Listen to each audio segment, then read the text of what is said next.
सत्ता की अवधारणा भाग 2। मैं Kaushal Kumar Sen, assistant professor political science, BSR government arts college Alwar. इससे पहले के अंक में हमने सत्ता की भूमिका, सत्ता की परिभाषाएं, सत्ता और शक्ति के अंतर को पढ़ा। अब हम इस अंक में सत्ता के प्रकार का अध्ययन करेंगे। सत्ता के प्रकारों में सबसे पहले संवैधानिक एवं कानूनी सत्ता। जब कोई पद अथवा संस्था को सत्ता संविधान द्वारा सौंपी जाती है तो इसे संवैधानिक सत्ता कहा जाता है। जैसे भारत में राष्ट्रपति, प्रधानमंत्री, संसद, सर्वोच्च न्यायालय, राज्यपाल, मुख्यमंत्री आदि। दूसरी सत्ता है राजनीतिक सत्ता। राजनीतिक सत्ता एक अस्पष्ट विचार है। सामान्यतः इसका अर्थ किसी राज्य की राजनीतिक कार्यपालिका की सत्ता माना जाता है। संसदीय प्रणाली में प्रधानमंत्री की सत्ता राजनीतिक सत्ता ही है। राजनीतिक सत्ता का एक उपभेद प्रशासनिक सत्ता है, जिसके 3 रूप हैं। देखिए, राजनीतिक सत्ता संसदीय शासन प्रणाली में प्रधानमंत्री की सत्ता राजनीतिक सत्ता का उदाहरण है, लेकिन इसका एक प्रकार प्रशासनिक सत्ता भी है, जिसके 3 रूप हैं। पहला, सूत्र श्रेणी सत्ता, लाइन अथॉरिटी। किसी भी संगठन में निर्णय लेने वाली सत्ता है जो समस्त उच्च अधिकारियों में विद्यमान रहती है। अर्थात किसी भी संगठन के उच्च अधिकारी या सर्वोच्च अधिकारी द्वारा निर्णय लेने की सत्ता जो पूरे संगठन को एक सूत्र में बांधे रखती है, यह सत्ता प्रशासनिक संगठन के सर्वोच्च अधिकारी में निवास करती है। यह प्रशासन के उच्चतम स्तर से प्रशासन के निम्न स्तर तक एक लाइन में लंबवत चलती है। अर्थात किसी भी प्रशासनिक संगठन में सर्वोच्च अधिकारी द्वारा लिया गया निर्णय, लाइन मतलब ऊपर के जो अधिकारी होते हैं उनके द्वारा लिया गया निर्णय होता है, जो ऊपर से नीचे तक एक लाइन में चलता है। अर्थात इसी प्रकार आदेशों का पालन उच्च अधिकारी से निम्न अधिकारी, उससे अधीनस्थ, अर्थात पद सोपान में निम्न अधिकारी तक, निम्न कर्मचारी अधिकारी तक इसका पालन एक लाइन में किया जाता है। इसे सूत्र सत्ता इसलिए कहा जाता है क्योंकि ये किसी भी संगठन में निर्णय लेने वाली सत्ता है। दूसरा है कर्मचारी वृंद सत्ता, स्टाफ अथॉरिटी।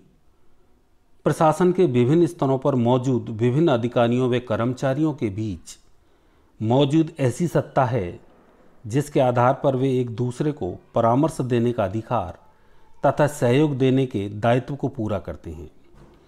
कर्मचारी वृंद सत्ता उच्च से निम्न तथा निम्न से उच्च प्रशासनिक श्रेणी की ओर चलती है। किसी भी पद सोपान में प्रत्येक स्तर पर कर्मचारी और अधिकारी होते हैं, तो ऊपर से नीचे तक ये एक ऐसी सत्ता है जिसमें कर्मचारी अधिकारी आपस में सहयोग और परामर्श करते हैं। सूत्र श्रेणी सत्ता में तो केवल उच्च अधिकारी अपने निर्णय लेता है और अधीनस्थों को सौंप देता है, किंतु कर्मचारी वृंद सत्ता में कर्मचारी और अधिकारी दोनों निर्णय में सहभागी होते हैं और एक दूसरे का सहयोग करते हैं, परामर्श करते हैं। और यह सत्ता अर्थात ये सहयोग या परामर्श उच्च स्तर से निम्न स्तर की ओर, अर्थात निम्न अधिकारी उच्च अधिकारी से परामर्श करता है या उच्च अधिकारी निम्न अधिकारी से परामर्श करता है। इस प्रकार ऊपर से नीचे और नीचे से ऊपर की ओर चलती है। तीसरी है प्रकार्यात्मक सत्ता, फंक्शनल अथॉरिटी। विभिन्न अधिकारियों को अपने स्तर पर ऐसे निर्णय लेने का अधिकार देती है जो उनसे संबंधित विशेष कार्य व दायित्वों की पूर्ति के लिए आवश्यक हों।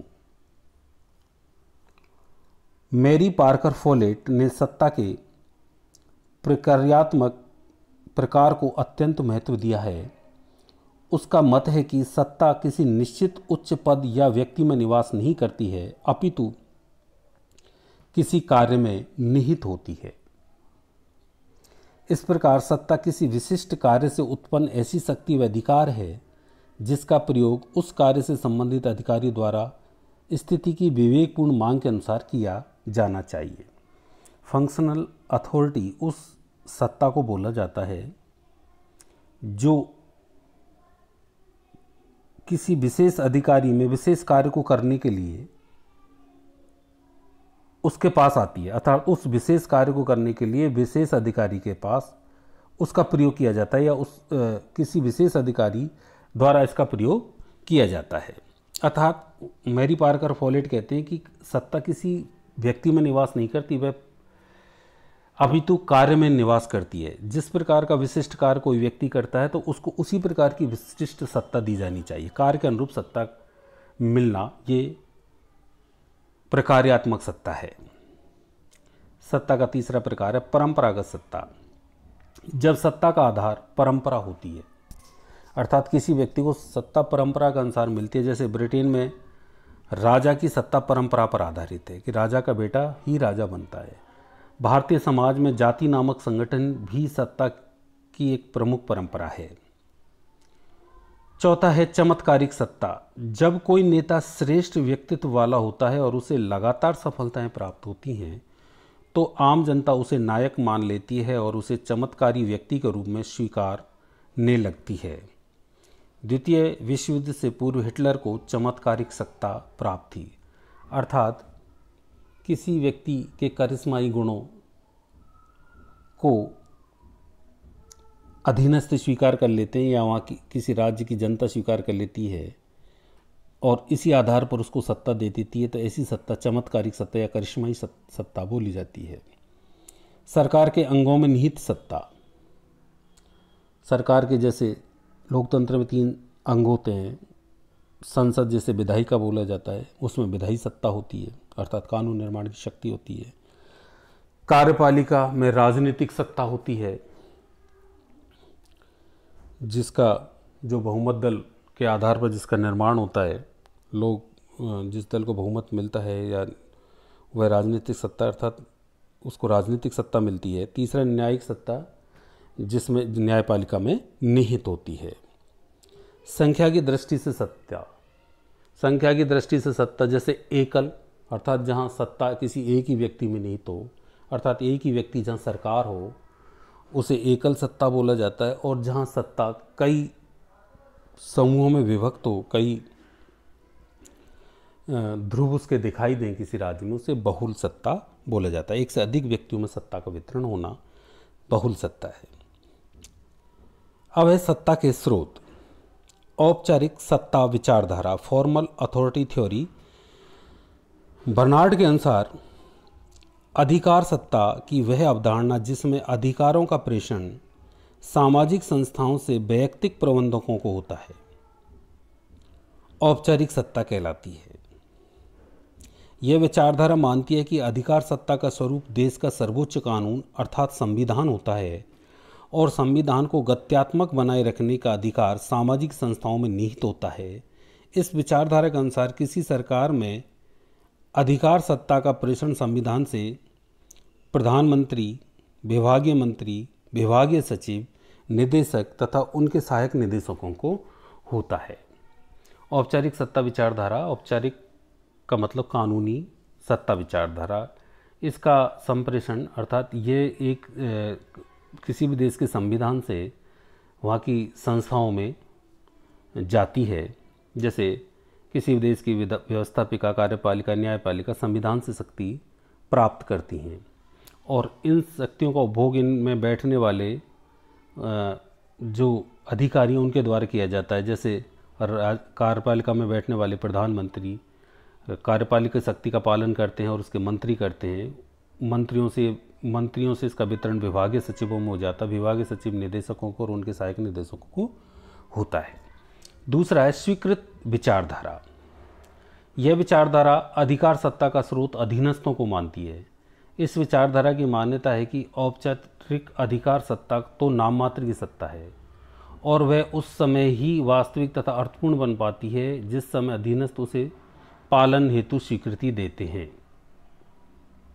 स्वीकृत विचारधारा एक्सेप्टेंस थ्योरी ये मान के चलती है कि केवल संविधान द्वारा किसी संस्था को शक्ति का हस्तांतरण ही सत्ता वास्तविक सत्ता नहीं है। उस वास्तविक सत्ता वह तब है जब उस अधीनस्थ उस सत्ता को पालन करने की स्वीकृति दें। जब तक, क्योंकि सत्ता में जब तक स्वीकृति का भाव नहीं होता तब तक कोई शक्ति सत्ता नहीं बनती। तीसरा है सक्षमता विचारधारा।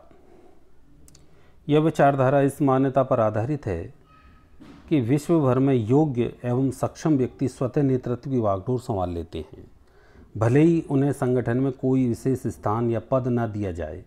यह विचारधारा तकनीकी क्षमता एवं व्यक्तित्व की प्रभुता को अधिकार सत्ता का स्रोत मानती है, जैसे अर्थशास्त्री, डॉक्टर, इंजीनियर, वकील, प्रोफेसर। देखिए, ये जो व्यक्ति हैं इनके पास सत्ता नहीं होती, अर्थशास्त्री, लेकिन ये अपने अपने कार्य में निपुण होते हैं, सक्षम होते हैं। तो इस आधार पर संगठन में ऑटोमेटिकली ही इनकी सत्ता को स्वीकार कर लिया जाता है। इस प्रकार की सत्ता को सक्षमता विचारधारा कहा जाता है। धन्यवाद।